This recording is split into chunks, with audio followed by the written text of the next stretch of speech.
Hello.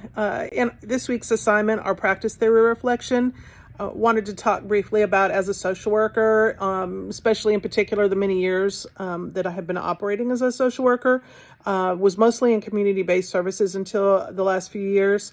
And so most of my experience and time has been spent utilizing theories and models in that area. Very specifically, the systems theory has been the most practical of those models and what I have practiced in.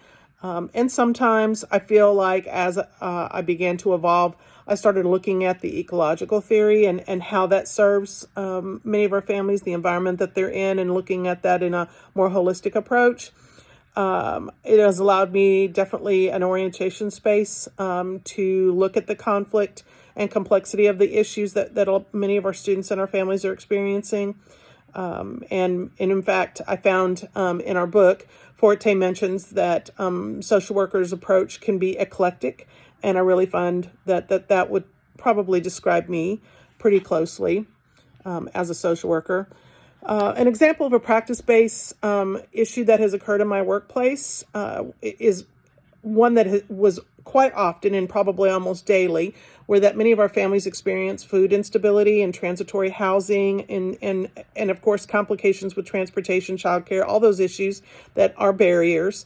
And so, as I'm creating, client self-determination and trying to balance these with anti-oppressive methods, it can become very complex. And many times I don't feel like the goals that we set for families were met. And of course, the pandemic has not increased the ability for us to do that. All in all, I feel like setting goals and identifying barriers with clients is what I feel that I probably would and could have worked better on. In particular, when we talk about the self-determination being a challenge, that many times serving our families didn't meet that determination. And so I sometimes look back on that the theory that would have been more helpful would have been the problem-solving model.